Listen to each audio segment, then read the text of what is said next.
So after match number 2 out in the K-League, only 2 teams remain 100%. Who's going to become champions? Who's going down? We'll talk all about it next.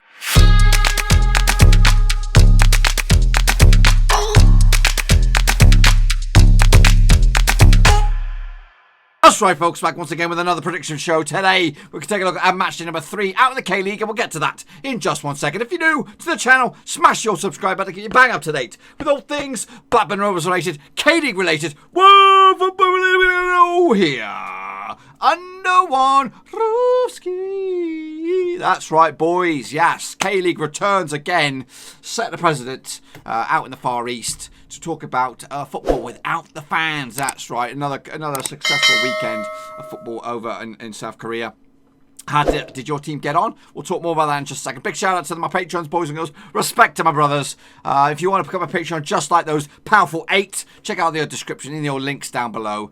You can see it. Smash it over there. And you could join the exclusive VIP gang for as little as a cup of soda. Yes, not a can of soda or a bottle, but a cup. Yes. Cheapest chips, that's what we're talking about. Check it out in the description down below. Anyway, folks, let's get into it and take a little look at how we all got on last time around, shall we? So kicking it all off, it was Sangmu. They did take on Gangwon FC.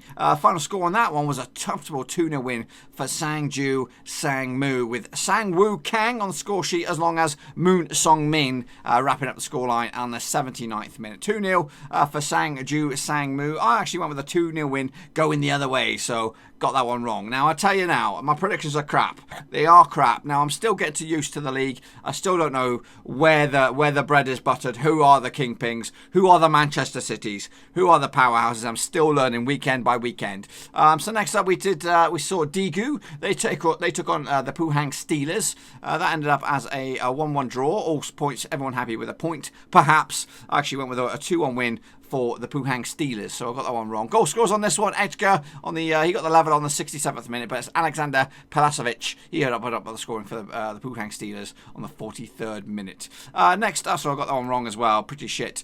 Next on, it was Busan IPark. They took on who were these bad boys? Jeonbuk Hyundai Motors. Ended up as a 2-1 win for Jeonbuk Hyundai Motors. I actually went with a 1-0 win for Jeonbuk Hyundai Motors. So I got myself a little bit share of the spoils, and I'll give myself a straight face gang. Goal scores on this occasion: Hong Yong-ho on the 16th minute. Romello from the penalty spot leveled it for Busan IPark. And then Lars Vedgwick took all 3 points for Jeonbuk in the 90th minute. Into Sunday, and Suwon Samsung Bluewings took on Ulsan Hyundai. Ended up as a 5-goal thriller with Ulsan Hyundai coming out on top with a 3-2 win. Goals on this day: Suwon Bluewings actually took the lead with Suwon Bum Ko on the 45th minute. They actually took a double their tally shortly after the start of the second half, with Sujuman Kupic making it 2-0. Meanwhile, the visitors then took control of the game with Junior Negrado scoring on the 55th minute, Kim In-sung on the 62nd minute, and they snatched all 3 points with Junior Negrado's second goal of the day to make it 3-2. So yeah, for me, I actually went with a 2-1 win for Suwon Bluewings. I don't know. I know nothing about the K-League, but I'm trying, boys. So next up, it was FC Seoul. They took on Gwangju FC. That ended up as a 1-0 win for FC Seoul. I actually went with a 1-1 draw on this one, so I've got that one wrong. The one and only goal scorer on this one was Chang Hee Han on the 67th minute to give FC Seoul all 3 points. And then wrapping it all up, I did another shitty one on that one. Wrapping it up, it was Seongnam FC, and they took on Incheon United. That ended up as a 0-0 draw, ball draw there. I actually went with a 3-1 win for Seongnam FC, so I got that one absolutely wrong. All in all, I did pretty shit. I'm not gonna lie, folks. That was pretty terrible. So all in all, I did absolutely shite. Yes, looking forward to match number 3 to get that face turned upside down to a big fat smiley face. But so far, not doing too well in the old K-League. But we'll get there. We'll get there, folks. So this is what the table looks like currently in the K-League after match day number 2. Ulsan Hyundai looking good, 6 points on the board. And then matey boys, Jeonbuk Hyundai also on 6 points. The 2 powerhouses of the division so far. And this is the week ahead. Looking forward to some of these bad boys, are we? Taking place on the 22nd through to the 24th of May. So kicking off match day number 3, it will be Pohang Steelers up against FC Seoul. That's right. Now the previous 6 encounters between these two sides sees 3 wins for Pohang Steelers and 2 wins for FC Seoul. They did play, the last time they did play at over in Pohang was a 2-1 win with Alexander Palasovic on the score sheet and Wanderson snatching the points in the 88th minute. Park Chu-young getting a consolation for FC Seoul. All 3 of those goals coming in the last 10 minutes last time around. Pohang are actually undefeated in the last 8 home matches in the K-League and have actually scored at least 2 goals in 5 of the last 6 home matches. So if you want to take a little bit of a cheeky bet on this one, Pohang Steelers 13-10. They are the favourites. 2-1 FC Seoul. 12-5 is the draw. The K-League currently sees Pohang Steelers in 3rd. A win for them could go to at least top of the table for a few hours anyway. Meanwhile, FC Seoul coming at you in 6th.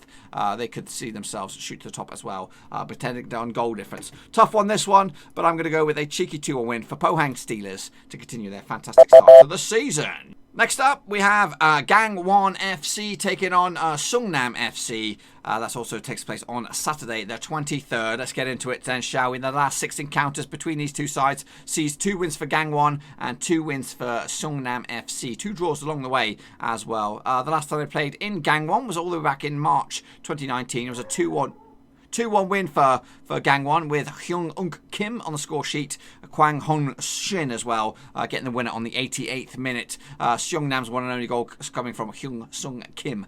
Gangwon have actually scored at least 2 goals in the last 6 home matches in the K-League, whereas Seongyoung have actually kept a clean sheet in the last 3 away matches. The bookmakers' odds on this one, 17-20 in favour of Gangwon, 10-3 the away win for Seongnam, 12-5 the draw. The table shows currently Gangwon currently in 5th spot, a win away from going top. Of course, it is still early days on this one. Seongnam also doing pretty well as well, into 4th spot. Tough one, this one, but I'm going to go with a 2-2 draw in the end. Points are split right down the middle.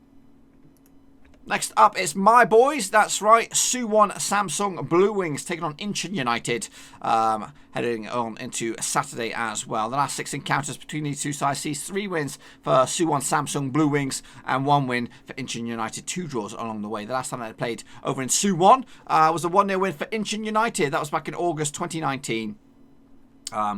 In fact, the record between these two sides over in Suwon period sees 4 wins for Suwon and 1 win for Incheon United, 1 draw along the way. That 1 win was that last time out. Anyway, Incheon United have actually drawn their last 3 matches in the K-League and have also kept a clean sheet in 6 of the last 8 matches as well. So they're tough old boots to beat. The bookmakers, 7-10 on for Suwon for the win.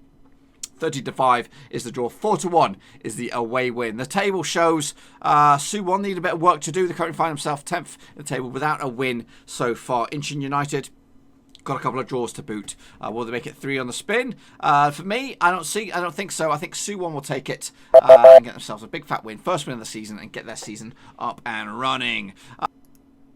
Next up, it's Sangju taking on Gwangju FC. That's a mouthful. It's easier for you to say than for me to say. Anyway, these two sides duking it out over on Saturday as well. The last 6 encounters between these two sides, 3 apiece. 3 for Sangmu, and 3 for Gwangju. The last time that these two sides played over in Sangju was a 3-2 win. 5-goal bonanza back in 2017 with Min Kyu-ju getting himself a brace. Hu Nam Kim as well getting himself on the score sheet. 2 goals. In fact, 3 goals in the 90-minute mark, plus Ju Young-ju from the penalty spot as well in the 53rd minute for Gwangju. Sangmu have actually scored at least 2 goals in 5 of the last 6 home matches in the K-League. The bookmakers go with the hosts on this one, 11-8 for the victory, 9-4 the draw, 2-1 for the visitors on this one. A win for Sangmu could see them rise from 7th all the way up to top spot, depending on what goes on elsewhere. Meanwhile, the visitors, Gwangju, they need a win. They're bottom of the table at the moment. I don't see it happening though. Going to go with the hosts, 2-0 win in the end to give themselves another 3 points on the board. So yes, interesting start to the K-League all around the blocks. Next up, it is Jeonbuk Hyundai Motors. They're taking on Daegu. That's right. The last 6 encounters between two sides sees 4 wins for Jeonbuk Hyundai Motors and 1 win for Daegu. The last time that they played over in Jeonbuk, though, was a 2-0 win for Daegu. That's right. It was back in September 2019. Edgar from the penalty spot and Cecina on the 90th minute. Daegu have actually drawn their last 3 K-League matches. But however, Jeonbuk are actually undefeated in 18 of the last 19 home matches. They look a phenomenal force at home. game. The bookmakers will see that. This game taking place on Sunday, May 24th, depending on where you are in the world. It might be Saturday over in Korea itself. 6-4 for the home team, 13-5 the draw, 17-4 the away win if you are a betting man. Of course, Jeonbuk are joint second or joint top at the moment with 6 points on the board, with a less goal difference than Ulsan Hyundai Motors, but that could all change after this match day. I'm going to go with the hosters on this one as well, with big scoreline. I'm going to go with a 3-1 win to see them make it 3 wins on the spin.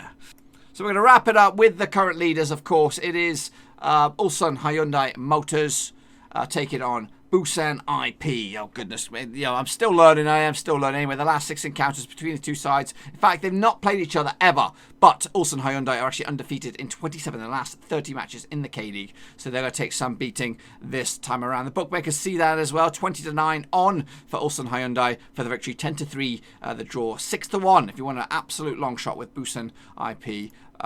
Park to pick up a point. So Busan IP currently find themselves 11th in the table. No wins so far. -3 goal difference. The leaders are Ulsan Hyundai Motors with 6 points at the moment. 2 wins on the spin with a +5 goal difference. They've been scoring goals for fun. They'll continue to do it this time around. And I'm going to go with a 2-0 win. Might not be as big as other scorelines, but that will maintain their top of the table benchmark with the chasing pack far behind. So, that's my puppies. That's my predictions. Make sure you get your predictions in nice and early as well.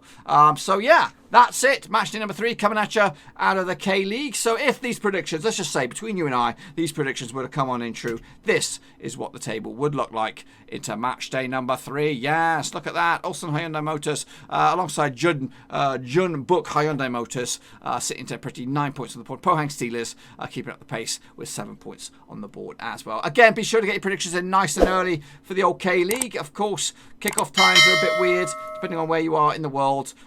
So, yes, get them in nice and early so I can see them, compare notes. And next time, I'll try and get them at the start of the show. I was going to do it this time, but I forgot. But anyway, we'll do it all again next time around, folks. Matchday number 4 is just around the corner. Will your team continue to maintain the progress at the top of the table, or are you struggling just like me? Anyway, Suwon Bluewings, get it sorted. I need a win. Come on, Denai Henry. Once are over, always are over. Until I see you all again, be sure to smash the thumbs up, smash the subscribe, and also check out the description. Links to my other social media platforms are in there. Twitter, Facebook, and of course, Patreon. If you want to support the channel in another way besides your viewership, that's the place to do it. Until then, boys, we're out. Thanks again for watching. Please like, share, and most importantly, hit the subscribe button to keep you bang up to date with all things Blackburn Rovers related, championship related, football related. We've got it all covered right under one roof. And while I still have you, please be sure to check out some of the old videos scattered along here. I hope.